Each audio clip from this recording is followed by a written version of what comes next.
All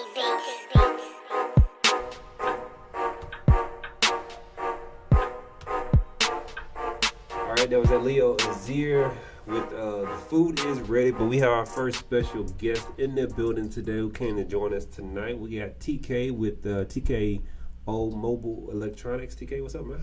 Nothing much, man. Just trying to make it. Hey, this is what we all doing. I want the listeners who going to tune in, and then, everybody out there, if y'all listening through the link, you can also dial in and ask TK questions, especially when it comes to electronic stuff, because this man is very knowledgeable.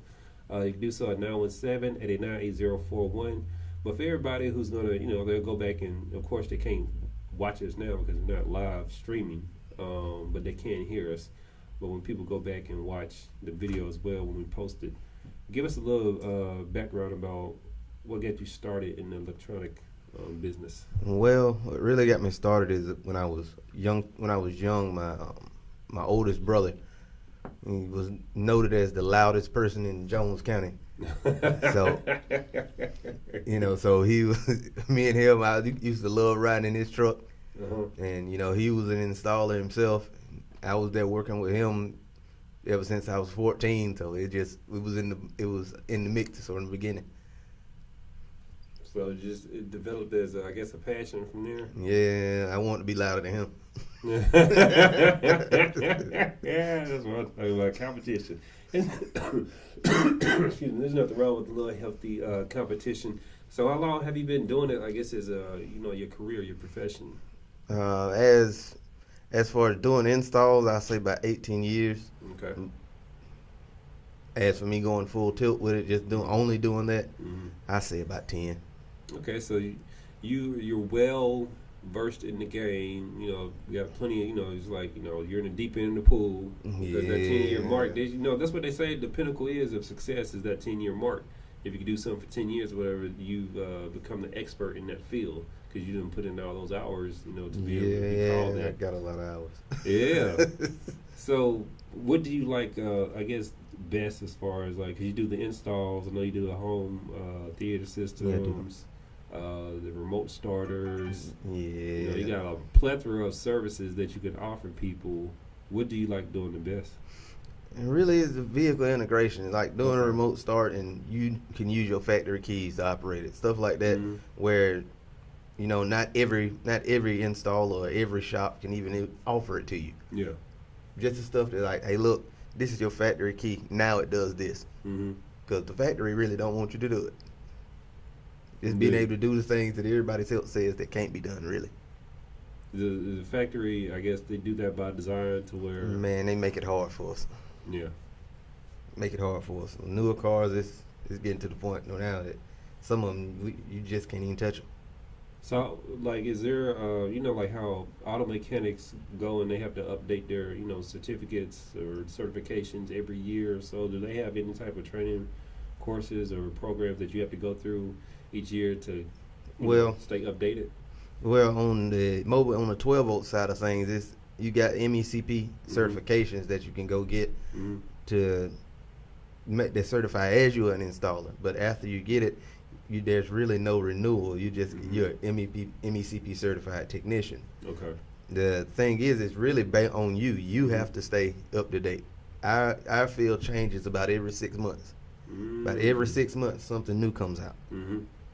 There's new technology. Every day is changing. So, I guess what are your, because I remember us having this conversation before, but what are your favorite cars to do the work on, and then versus the ones that you don't really like to do as much? Now, you're qualified to work on them, but they might have more laborious, tedious things that you have to do with them. Well, the cars I really enjoy working on is the one. I don't have any really favorites. Mm-hmm. I love them all equally, but it's the customer that comes and challenges me that really sparks my interest. The customer that says, "Hey, I want this. I want my car to do this." Mm-hmm. They don't make nothing out there that makes it do it, but I know you can figure it out.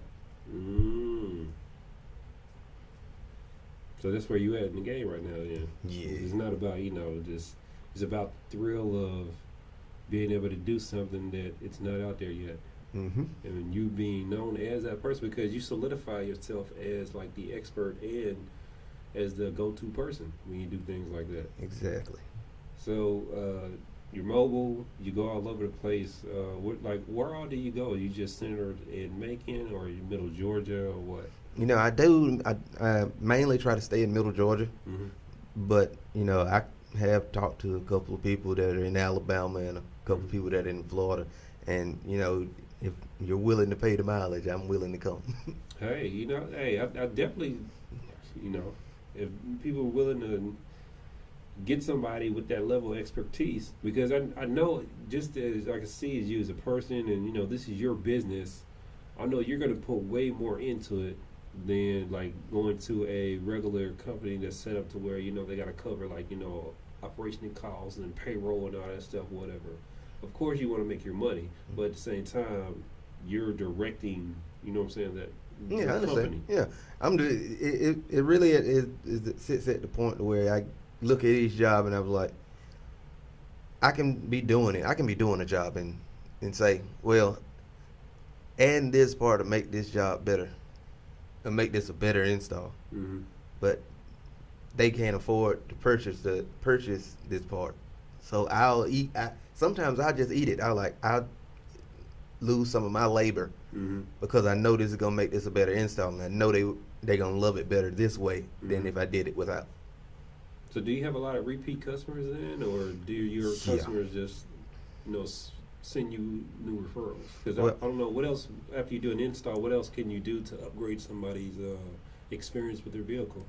I tell you like this: the way a lot of my customers have more than one vehicle. Well, then okay, I didn't So think about that. so what ends up happening is they'll come in not knowing they'll come to me just off a referral from somebody else that I know Mhm. did work for.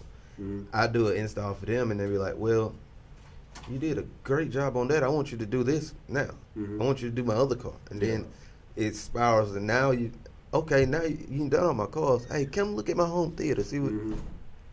and it just, and then they show their friends, Mm-hmm. and now their friends call. So do you even have to like market anymore then? Because 10 years of doing this and building up a clientele.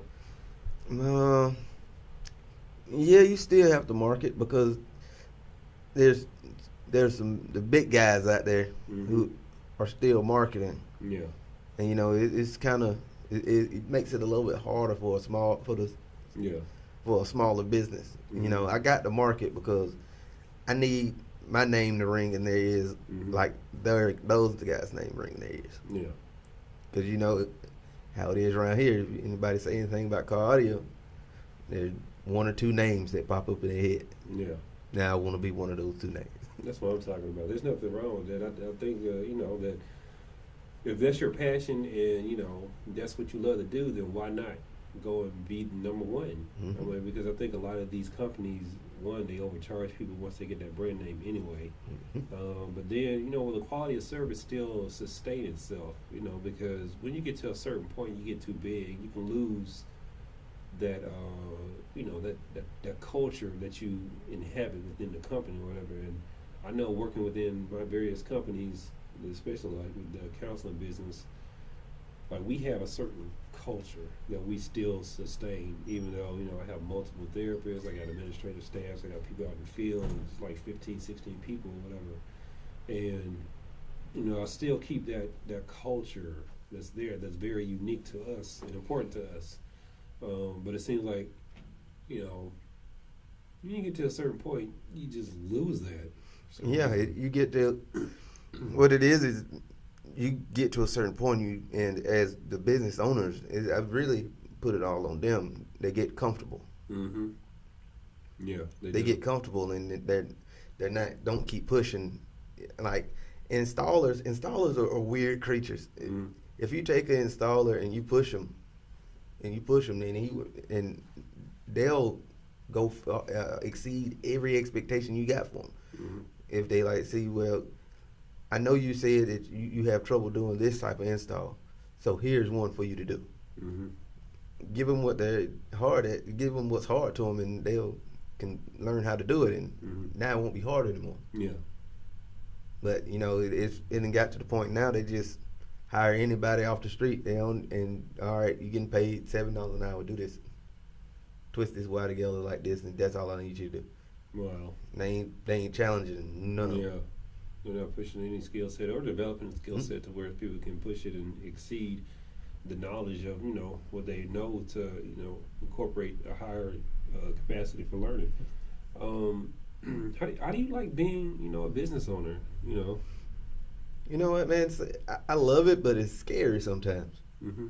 Because, when you have a everyday job, Mm-hmm. and you go clock in and you go clock out, Yeah. you can just about be guaranteed, I'm getting a check this week. Yeah, for the most part, yeah. Some of these manufacturing companies, you clock in, clock out. They put them. What company was it? It was somewhere up north or whatever. And they had a Bank of America letter on the freaking window pane talking about they're not giving us any more credit lines, so you won't be getting paid. I'm like, dang, okay, but that's the thing. I think to me, it's more risky being an employee, and I'm not down on anybody who is an employee. That's not what I'm saying. But what I'm saying is that when you look at the institution of companies and organizations over the course of time, they're not what they used to be back in the 40s and 50s and stuff. No, you see what I'm saying? There's no sense of loyalty. I'm like 401ks are mismanaged. Mm-hmm. You have people who retire that they thought they were going to have this and they don't, or before they even retire, what the new strategy has been is that they'll try to get people fired so they won't have to pay the 401k, and then they can take all that money, and because it's null and void when you're fired, you don't get none of that money. So the company gets to keep it, or the company that's supposed to be managing it. But I'm like, their executives talking and stuff like that. There's no way that it's not. But yeah, because my wife's aunt went through the same thing where she worked for a company for about 20-something years, and then right before she was about to retire, 2 months, they told her that she had to update some skill set or whatever. She had to go to some training. She's like, I ain't going to that or whatever. She's like, okay, well, you don't go, you're going to get fired. And that's what ended up happening. And I'm like, so now you don't get any of that money that you put aside from your hard-earned paycheck. Yeah, there's not, enough anyway. You just lose it. You just basically lost your retirement because of ego. But I can understand though, somebody who's getting ready to retire or is just coasting. I'm like, when you hit about 5 years before you retire, you're coasting as an employee. Nobody wants to go and have to learn new stuff, whatever. But that's what they do. It's like a manipulation thing, to where they put you in a situation where they know that they're gonna win most of the time. Yeah. So I think that's what you say it's scary or whatever. I understand, because you got bills and stuff to meet. You got your personal life that you got to handle. Kids got to eat. But at the same time, you can dictate what money you make. Yeah. You just got to go out there and hustle. And build up that. Because you got different things you got to play within your own organization in different roles, but you get to determine it. Other people, I say, shoot, working 30, 40 years and not having anything to show for it. You done gave all that time. You can't get that time back. You can't get it back. And I've never, I don't know if you agree with me or not, but I tell people a lot. I've never heard of somebody putting 30 or 40 years into themselves and not having anything to show for it. You know what? You're absolutely right. Absolutely right. Because you can't, if you put enough time into yourself and growing yourself, there's no reason that you can't succeed at something, whatever you want to try to do. Exactly. And that's why I tell people all the time. And I love the fact that we had linked up and just downtown with the business graphics and Wayne and all them, and just this whole hub of entrepreneurs. I love that because I feel it's an environment that I'm meant for. Because I don't get to hang around a lot of business people, and when I hang around business people, is this sense of we understand what it is, but then everybody's bouncing ideas off of each other. Even if you're not in the same industry, it's the principle about things and just giving you a different viewpoint of how to look at something. It's basically the melting pot. You got a lot of different things, and you got a lot of different things in this group. Yeah. But one group can add to the other. Like I love talking to Wayne and them about car audio, because Wayne used to be an installer a long time ago. Yeah, that's what I've been coming to learn. That he has that background. Yeah. So I can bounce things off of him, or I can bounce things off. I'm like, well, what you think about this? If I offered this service to you, how would you take it? You know, Mm-hmm. and they could give me their honest opinion because they aren't in the aren't in 12-volt industry. Yeah. So that I think is dope. How did are you the first one in your family to be like an entrepreneur and self-employed? You know what? All my brothers, and my father are all entrepreneurs. Oh wow, that's wonderful. My daddy waited till he retired. He worked for ring manufacturing for 30 years, Mm-hmm. and he retired, Mm-hmm. and then became an entrepreneur. But that's a trend now. They're like the ones who are retiring, and baby boomers are actually one of the highest besides black women. They're like the second or the third. They're right there of the tier group of people who are actually starting businesses and going out there and chasing, the desires that they wanted that they used to put off, whatever. Due to, it's understandable because now entrepreneurship is seen as like the great thing, or whatever. But back then, the brand of it, and people saying, "Well, what is an entrepreneur?" And they didn't know, what it was or whatever. And you ain't gonna make no money doing that. Yeah. All the doubts and insecurities. So how have your peers, been along the way when you first started? Because I'm sure your family, coming from entrepreneurial background, they were probably very supportive of your endeavors. Oh yeah, they were giving me as much advice as I needed. Like they coming to me bouncing out ideas off of me for the business all the time. Mm-hmm. So they willing to help. Mm-hmm. Just like I'm willing to help them, they're willing to help me. So the peers, how did they receive it when you said, this is what I would do for a living and stuff? Because it's you got people I call the scary ones. Mm-hmm. The scary ones is just like, well, you better be careful. Mm-hmm. It might not work. I said, well, I'm not gonna know if it worked if I don't try it. Yeah, but I tell people all the time, it might not work. Like shit, you going to work, you might not have a job tomorrow. So we sitting there it's not a situation where it might not work. It's a situation where if like you said, if you put what you do into it, it will work. But we're gonna get into a break real quick, and we're gonna come back. Anybody out there, if you have any questions, you can do so. Dial in 917-889-8041. Hello. Hey.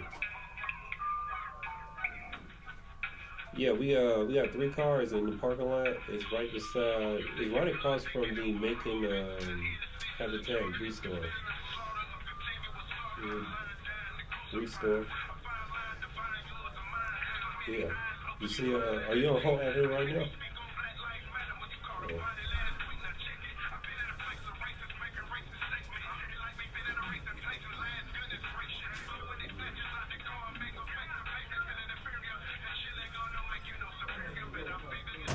How long have you been in business again? This business has been I've been running it since November of last year. Oh, okay. I thought about it, man. My buddy Wayne bounced the idea off of me. He was like, why don't you do it mobile? Everybody buying stuff off Amazon now. They don't want to go to no shop. Mm-hmm.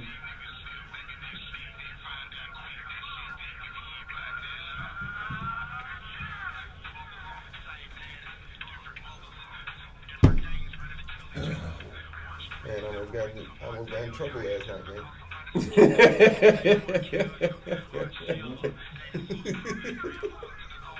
I had a question for you. When me, you, and Drake was walking or whatever, you was talking about, the situation. Yeah. I was like, well, who's the other one?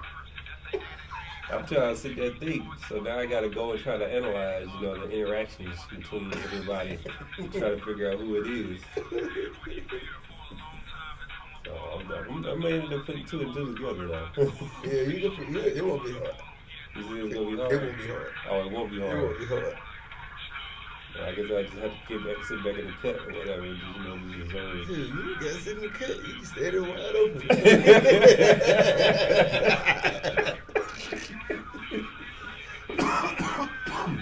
You want water? Yeah, man. You want water? Is it cold? No. No.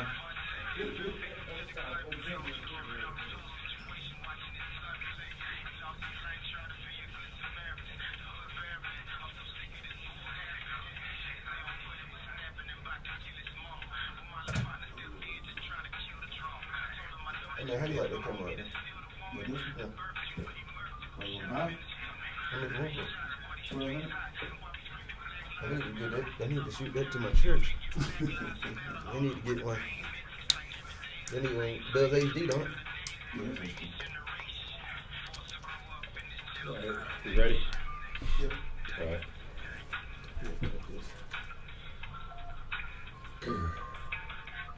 All right, that's Underland Take the Water. Go and support the Electric Roses that came out last April, not this April, 2017. Definitely a dope project. But we have in the building with us TK. Talking about, this electronic business and being an entrepreneur. How is it being a black man entrepreneur? How is that for you? Because I ask a lot of female entrepreneurs, and they get, people look at them like with a funny, eye or whatever, and don't give them the respect that they should. How people been treating you? Well, I'm gonna tell you like this. I've had to build a level of professionalism that was higher than any of my peers around me, because now when I come to you, they see basically, I hate to put it like this, they see a black guy and they be like, oh, he don't know what he doing. Yeah, which is, I get so sick of that. But so my professionalism has to be way higher than any of the other installers around here, because I'm like, this is how we have to do this now. This is how things have to be. Yeah. Because when I show up, I want you to know. All right, I feel comfortable. He knows exactly what he's doing. I explain to him what's going to happen. Explain to what I'm going to do, what's going to happen with their vehicle, and then we go from there. So your prices, when you set your prices for your services, are they equal to the counterparts, or do you feel like you had to lower yours a little bit to get the business, or how did that go? Well, the thing is, at first when I was starting out, I had to lower my prices. I lowered all my prices just to get jobs out there with my name on it. Yeah. Then as time progressed, I brought my prices back up. And right now, in certain instances, there is somebody you could go to and probably get it done cheaper than with me, but it won't. It won't be that level of expertise. It won't be at the same level. Yeah. I try to make my work look like art. So. Do you have any jobs where you have to go and redo something that other people did wrong? Oh yeah, all the time. Oh wow. So it's like, those companies and those other individuals. Yes. Which we won't have to get into names right now. We can do that a little bit later. But where, you out there doing the work. And, I believe in doing quality work the first time, making that good impression the first time. And not, being content either. I think a lot of people get content because they think the customers are just going to keep calling and referring to them because they've established their relationship, which I don't think anyone should take advantage of that, because I believe in doing stuff quality all the time and, always, improving, like you said. Yeah, you gotta treat the customer like, I treat my customer like it's the first time every time I go see him. That's a good philosophy. I don't care if I've done one job or 20. Yeah. When I say, hey, how you doing, sir? How you doing, ma'am? Yeah. What you go through the old deal all over again, explain it to them again. They usually tell me, Trevor, we know you know what you're doing. Just go ahead and do it. Yeah, but you don't never want them to think, what I'm saying, that you're, I definitely. Yeah, because I've had some plumbers come out to the house and do stuff with it. I'm like, man, y'all ass is so unprofessional. I'm like, the hell? Like, I literally had plumbers come to the house, fix the toilet or whatever, do something else or whatever, and then just leave, not tell me nothing. I'm like, what the fuck, man? What the hell? How you not correspond with me? I'm the person that let you in the house. Exactly. Yeah. It's like, you ain't getting hired again. But yeah, so for anybody out there who want to, update their cars and, get electronics and stuff, or the home. Or home theater. How can they reach you, and, what's the best way to reach you? The best way to reach me is to call my business number, which is 478-733-0385. Okay. Call me on there. If I do not answer, leave me a message. I'll get back with you. And what's the best, operating hours that you have? I work from 9 Mm-hmm. to 6 tentatively. Sometimes Okay. if it's the job demands it and I Mhm. have to reschedule around Mhm. those hours, I Mhm. will. Like I did a church in Atlanta where I went up there at Mhm. 7 o'clock in the evening Mhm. and stayed there till 7 o'clock in the morning to get that Wow. church done. That's a big job. Yeah. When you have jobs like that, do you have to have other people, helping you out, or are you just doing it all by yourself? It depends on the job. Like that was a complete rewire, and I didn't want anybody else's hands on it. Because they probably weren't competent. Do you run into people who has the understanding or the knowledge that you have, or at least somewhat of it, to where you can rely on them to do a certain part of the job, or is it just hard Yeah. finding individuals? It's hard. It's hard finding somebody who does the job like you do it. Mhm. The only way I have been able to actually have somebody work with me is I get somebody who's green who doesn't know nothing Okay. about it. So then you get to train them, and I train them. in I the train way them, and that you. yeah, I train Okay. them the right way the first time. And when I see them trying to start taking shortcuts, Mhm. I go back and we train again. Yeah. Yeah, because I'm sure it can get laborious, but at the same time, quality is quality, and you can't shortcut quality. What do you have planned for the business within the next couple of years, or? Next couple of years, I need to be honest. It's growing at a pace now that I really have to find somebody to work with me. Okay. Work with me. We want to expand, and we want to have a location, have Mhm. a definite location Okay. in the next couple of years. All right. So if anybody's out there who's listening, or anyone who might can run across this, or share it, whatever the case may be, they can just hit the business line. And They can hit the business inquire. line. They can Okay. hit the business line. All right. TK, I definitely appreciate you taking the time to come on the show and talk about your business. I like to give my guests the last words. So, you have any last words for the You know what? listeners? For all of your car audio and video needs, home theater, churches, call me. I do live sound for churches. Just give me a call, 478-733-0385. All right, and there you have it. TK with TKO Mobile Electronics. Definitely give this man a call. Look him up on Facebook. Inquire, Google search, whatever you need to do. Support your black businesses out here. He does quality work, and you can tell by his reputation. We're going to have our next guest come up in a moment, but we're about to get into a song by 38 Hot Clean.